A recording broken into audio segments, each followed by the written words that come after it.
So not only you provide answers to all the questions that your audience might have regarding the professional services that you provide so they can solve their problems for free, but you also add personality to the content that you provide. Do you feel like that contributed to speeding up the process and establishing that relationship with the prospect to shorten the gap? You know, it's Seth Godin, it's Purple Cow.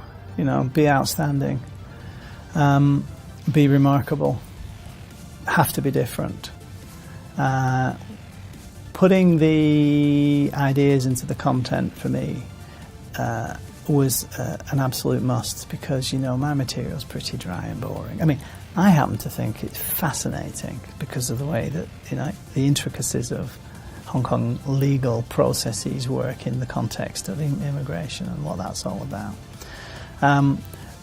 But I'm also mindful of the fact that anybody who's within my material is there because they're looking for an answer to a question, or they're looking for a problem to solve. So there's only so many ways you can, you know, produce a definitive piece of content that answers that question and solves that problem in a sort of a traditional expected, I'm an immigration lawyer type environment. So I wanted to bring it to life. And so we bring it to life in all number of ways. And we bring it to life these days in a different kind of way, because we've now got extensive video production resources. But, you know, when I started, I didn't have any of that. I didn't have any money for that. So it was a case of, right, okay, what have I got that allows me to be a bit different in terms of content? Firstly, I knew that there wasn't any decent content in my niche out there anyway. But I didn't just want to adopt flat text, because whatever my competition was then, it was just flat text. So no, that was never going to be good enough for me. I looked at, I forget the name of the software, it may or may not still be in use, but no, it's Articulate, that was it. It was Articulate. So we used Articulate against PowerPoint, and that then allowed me to produce kind of flash videos, if you will, at that then. We ultimately then had to re-record those to get them onto YouTube, which was a few years later. But the point is, I had access to really, really cheap software and was able to produce materials that were just different from everything else that was out there. And I didn't need a full video production company to do that. It was just a piece of Articulate software and PowerPoint, a microphone and recording into it.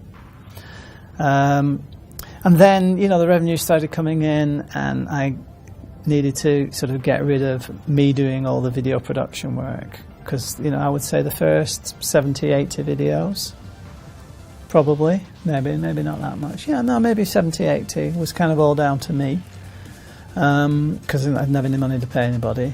And then I went on to Elance, I think it was then, and then I met the guy that ultimately became our guru, Chirag. And then Chirag gave us another content dimension that we didn't have, because he could produce green screen stuff. I bought green screen tech from eBay for $200 or $300, I think it was back then, and I thought, well, let's try and use this in an interesting way. And I could never really get it done properly because it's a bit complicated for me, but I reached out and found Chirag on Elance, and he reminds me that I think I communicated with him about 3 months before I actually gave him any work. And then the work that I gave him, you know, it was probably $10 or $15 US or something for what he did, which got us going. But that was the sort of the early type of investment that I was making in content that wasn't of my own making. And then I just scooted through Fiverr and looked for interesting ideas to do some stuff with, you know, Hong Kong immigration to be a little different. So that's where the puppet character Hadley came up. Which then took on a life of its own, because I got to know the puppeteer Daniel really well, and he's a great guy. So we decided we were going to produce 60 of these Hadleys, and I mean, I can tell you I paid $5 US for each piece. He's a hobbyist, and he really loves what he does. So the ultimate thing was I got 60 Hadleys, $5 US per piece per puppet once I give him the script, and then it went off to Chirag, and then Chirag did the keying and put it all together, and I think that cost about $10. So the 60 Hadley videos came out for $15 each. So it's a bit of money cumulatively, but it took me a couple of years to get those videos out, and I was earning all throughout. So there's a really good example of how I moved from self-content production into outsourced content production. And then the revenues came, and with the revenues came, I made a commitment to higher quality content, because I always felt that if I was doing the cheap stuff, even though it was remarkable and different, that in of itself was kind of a barrier to entry to my competition. But I thought that if I can take the quality higher, driven by the revenues that we're earning for the services that we're selling as the content platform, became embedded, and we started to get customers. Then moving through the progression of quality content on and on and on gave us the sort of the platform for Video Cha-Cha and that we were able to invest in, and then that gave us the foundation of all the good stuff that you see with on our websites and with our content proposition more widely.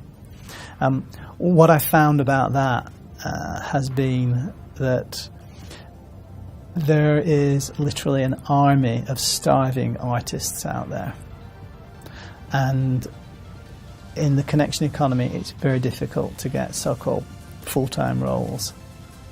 So understanding what those creatives are all about, and they're all young, they're certainly younger than me because I'm knocking on in years now, then if you understand what they're trying to achieve and you compensate them properly to allow them to achieve that, those outcomes, certainly those financial outcomes, but give them the creative license that they need just to come up with ideas.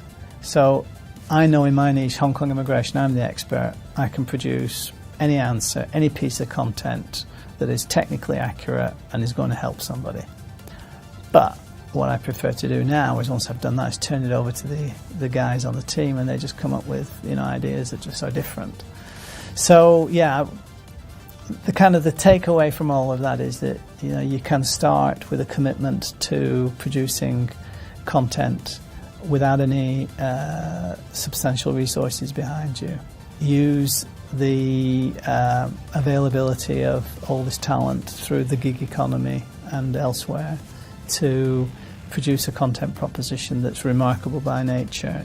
Sure, you've got to invest into it, but usually not huge sums. And remember, when you produce a piece of content, then it's done and it sticks on the web and it's done forever, right? It's a major league investment, and it just keeps returning after that. So absolutely worth doing. And then sort of, just move up the trajectory as we've done. And you well, certainly the resources, say, on intelligent content marketing website are getting more detailed and better as we become more adept at storytelling, and as we have got more things to say, and the creative capabilities of the team really come to the fore. So you can start modestly, you can start in the hole like I did, and that absolutely doesn't have to preclude you from producing stuff that people are going to go, wow, I'll remember that. And that's what you want. Seth Godin says you need to be remembered, be remarkable. I think we've achieved that, and there's no reason why anybody else that's in my position can't do that either.